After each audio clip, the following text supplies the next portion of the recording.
Hey y'all, welcome back to Andy's Little Homestead. Today's video is going to be a little bit different because I passed a pretty big milestone that I'd like to talk about. It happened about a month ago, around the time that everything was going on with my wife, and we still don't have answers, but that's another thing. I am officially 5 years sober, which is insane to me. I can't imagine ever getting to this point. And I don't expect this to be anybody's favorite video, but I think it might be worth watching. So, grab you a cup of coffee or something, or scroll away. It doesn't affect me either way. But I figure somebody needs to hear it. And if it helps one person, then it's worth going through. I've learned a lot in 5 years. None of it has come easy, but it's definitely stuck, and I'd like to share some of that with y'all. When I first got sober, it was California sober. I swapped drinking for weed, and it started as something to just be able to get me to sleep, and it became a all day, all the time thing. And I have nothing against marijuana, just the same way as I have nothing inherently against alcohol, but for me, it wasn't fixing the problem. It was just replacing one for another. And the biggest problem with that is that I maintained this level of lack of presence in my life, in my marriage, dealing with my kids and everything. I was just trying to get out of my own mind. So I did. And that seemed to work for a little bit, and it did seem like an improvement. And then the day my wife came to me and told me she didn't love me anymore, and then I just completely lost my mind. Ended up riding to the hospital in handcuffs and everything that goes with that. I've told that whole story. I'll put a link to it or something, because a lot of this will make more sense if you've heard that one. When I was at the hospital, I learned from a psychiatrist there that I am not an alcoholic. I am an addict. The way that my brain is wired is that if it gives me happy chemicals, I'm going to go to it 100 miles an hour. That's just what happens. So that was something new that I had to contend with, but at the same time, it was a great period of understanding, something that I had never really wrapped my head around before.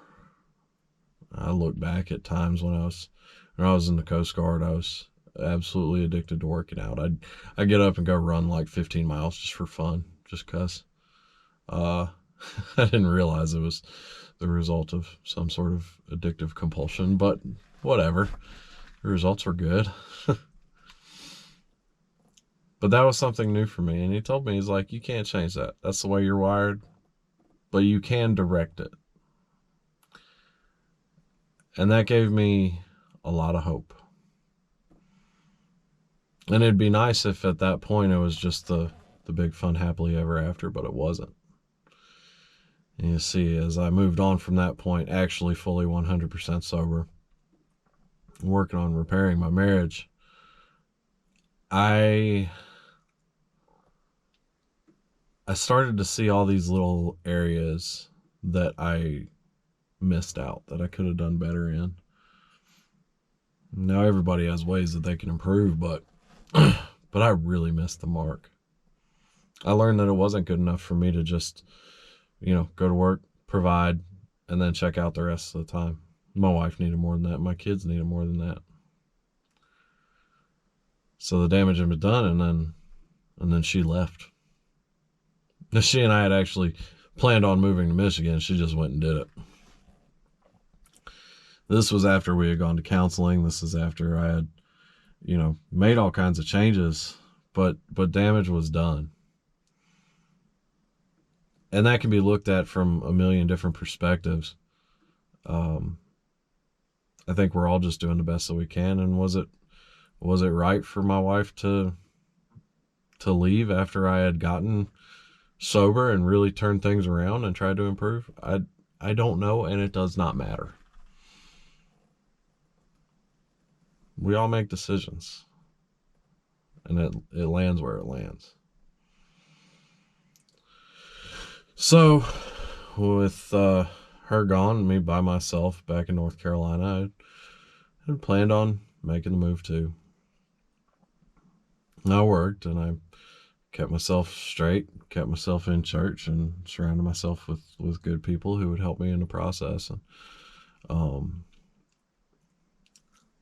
at that point, the weight of what I had missed really hit. I didn't realize all the areas of my kid's life and of my marriage that I was just out for. We lived in Oxford, North Carolina for a year, and that job was so dang terrible, and my drinking was so bad that I feel like I missed a whole year of time with my kids when they were real little. I'd see Facebook memories and stuff of them playing, and you know, I barely recall watching them at the time, and I remember feeling like, damn, I missed that. Not that I miss it because I was there, I missed it because I wasn't. All this stuff was real heavy, man, and I carried it for a long time. But I did what I said I was going to do, what I had planned on, and I moved up. I sold off everything I had. I didn't have much to work with, and along the way I started filming what I was doing. When I first started making videos, my wife and I were still separated, and I was living in the camper and kind of working on carving something out. And in that, I learned that starting over feels real scary when you've gotten to a point. You know, by that point I had built a business and a reputation. I had employees. I was making good money and everything was good. It's a little bit scary to leave that behind, but man, sometimes it's worth doing. Going from that to swinging a hammer for my buddy Dean. That's a good guy right there. Also sober, side note. But started putting shingles on and living in a camper and just scraping by. But I now had these moments with my boys that I hadn't seen before. And y'all, it was still tough. It was still very difficult, you know, being there, seeing my wife. I never stopped. I never stopped looking at her as my wife, and my goal being for us to get back together. But I learned that you can't change someone else. It was weird because I was on the other side of things, and I was seeing and acknowledging all the things that have been done and making amends and doing all these things. But it was like I couldn't get it back.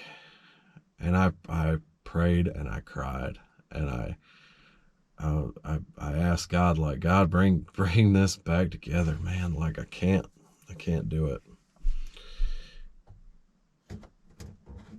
And I learned that when you ask God for something, there's 3 possible answers: yes, no, and wait. And wait is harder than all of them. But there were still things that I needed to learn, and still things that needed to be in place. I know not everybody believes, but I do 100% believe that God's timing is perfect. I can look through hundreds of events in the past of my life that have pointed that direction. So I learned sometimes the answer is wait, and it's going to suck. But it's worth it. I went through all that, and throughout that process somehow ended up with all y'all paying attention to what I have to say, and that's weird. and it felt weird. It felt heavy. It felt like I needed to do something good with that, more than just building stuff, breaking tractors, and making wiener jokes. And so I told y'all on November 1st, 2021, my entire story. And at that time, I still carried a lot of guilt. If I had to pick a huge thing that I learned from that, it's that you do have to forgive yourself. That's tough. That's tough. If you're not a narcissistic piece of shit, that's tough. Because I had all these little reminders, like I said, Facebook memories of things I wasn't there for, and all these things in the past that I can't take back. I can't go back to my boys being 1 and 2 and just playing on the floor in the living room and having a good time. I'll never get that. That's a lot of weight, man. But you gotta let it go. I had worked and made the changes, and I needed to recognize those changes within myself. And y'all, I will always give credit to the man above for giving me the opportunities that he's given me, but they are opportunities, they are not the work, and I did the work.